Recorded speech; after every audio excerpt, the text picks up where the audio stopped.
What's up, YouTube? This is Too Raw for TV. And I have some breaking news report, and that is the New York Knicks organization has fired Tom Thibodeau after 5 years at the helm of coaching for the team. Of course, New York Knicks this year reached the NBA Finals for the first time in 25 years. So on the surface, when you look at that achievement, when you look at the fact, I think the Knicks were the third seed. When you look at the fact that in those 5 years, Tom Thibodeau posted a 226, 174 record.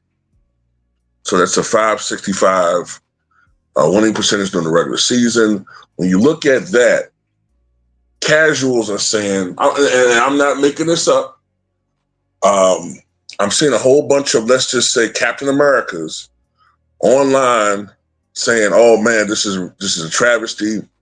The NBA is ridiculous. Watch he be replaced with a quote unquote woke hire, whatever that means." I mean, we already know what that means. They think they're gonna replace Tibbs with a black coach or whatever, as if somehow you look at coaching hires through racial lenses. So you're proving, number one, that you're a racist. Number two, you're the one introducing politics into sports. So a lot of times when these idiots get on social media and cry about athletes interjecting politics into sports, no, you like to do that. You just don't like their politics. So let me give my opinion on this. Now, maybe you look at it differently than I do, right? But in my opinion,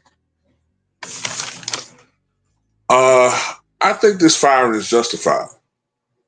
And you guys have heard me complain about Tom Thibodeau for a number of years. Remember, Tom Thibodeau was the coach of my Chicago Bulls during the Derrick Rose years. And one of my number one complaints about Tom Thibodeau have been his extremely short rotations and his inability at times to make strategic adjustments during the game. He's a very stubborn person. And I don't think that it's a coincidence that when you look at his career and these short rotations that he loves to play, plays his guys heavy minutes.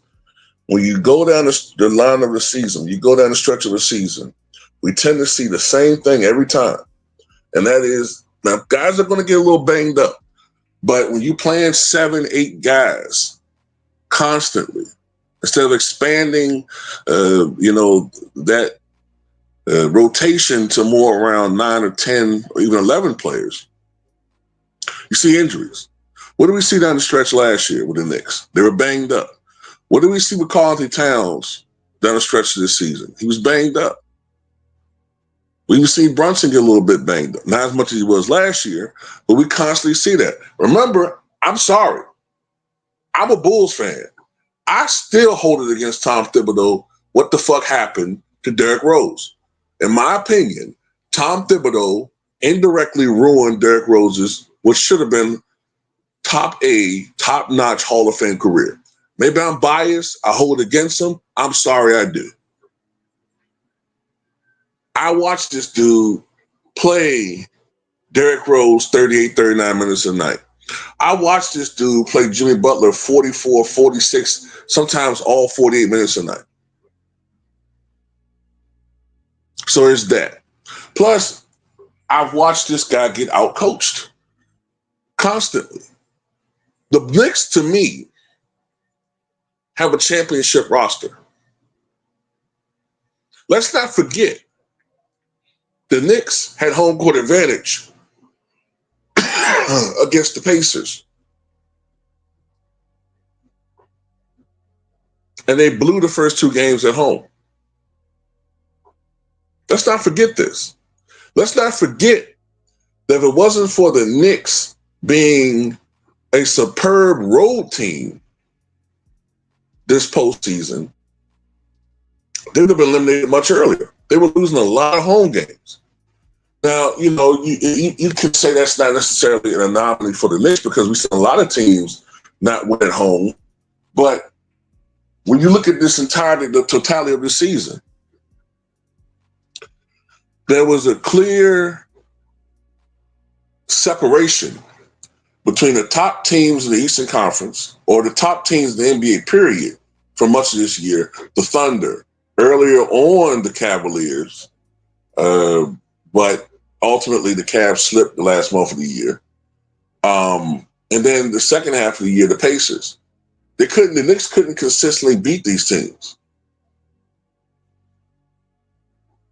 Hell, the Knicks were having some problems against the Detroit Pistons. Remember that?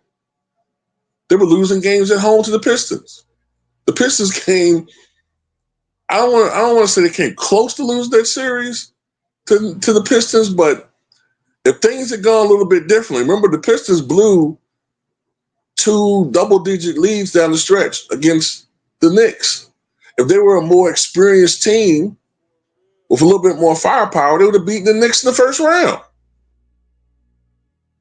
So we got to look at this thing more critically, in my opinion. Tom Thibodeau is a good coach. I just don't think that Tom Thibodeau is a championship coach. He's the type of coach, from watching basketball, just my opinion, okay? He's the type of coach that can take a franchise from mediocrity to being an above average team. He can do that. He's proven to do that. But he's never proven to me that he can take a team and turn them around to being a championship team. If the Knicks want that, they need a Mike Malone, who should have never been fired, in my opinion. But, then again, I don't know everything that went on behind the scenes between him and, the general manager who they fired. So I don't know everything, So I guess that can get on your nerves too. But when you have a coach, I mean, look, Rick Carlisle outcoached Tom Thibodeau. If it wasn't for talent disparity, what you call it? And Detroit outcoached him.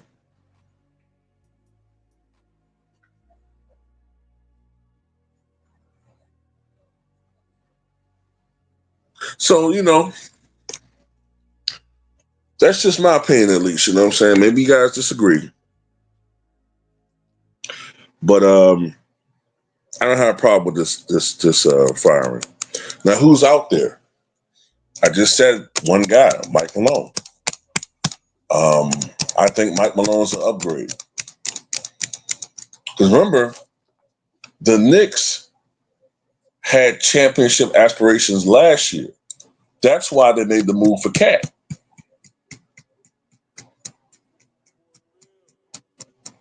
Or at the very least, going to the NBA Finals.